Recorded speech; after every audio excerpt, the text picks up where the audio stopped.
Many money the cheese. Down the cheat and Su akwai honorable CM na kaurapna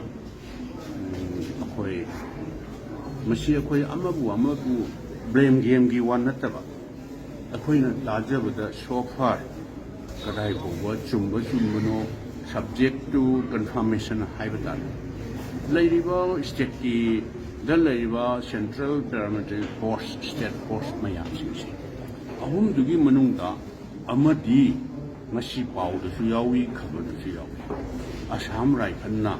rescue tawraga pulap chapminakiba ahumse amadudi police ta scenery ena haitare adu wargadi hojik lairiba Manipur ki situation law in order gi films da government of India na darkar laire haina tongan ba Assam Rifle di hanabu border ngakna moigi masing khangdang leiba haiba tare mapam khuding makta moigi presence leitaba amta yaudravani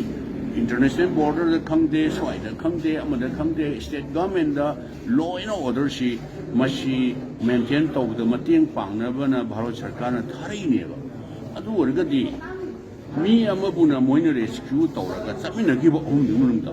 aina tajabada gari amda moi ahumdi to chaminabani adu wargadi where about lehoriba ani se moina kuki sinau sing da khangde amada noi masi tawganu sina no shanti hanjelai basireida hena disturb tawba oina thoni hena skelet tawrtra noi si hanadagi sahi lising kyagi mamangdagi leiminaraiba noi nungsi sanana leiminaraiba hena gap hena lakhina meeting point over laktabagi film lakani noi tawganu na moina haiba targati aidi yamna aruba oiroi khali ngarang honorable CM sa ai suggestion tawjabani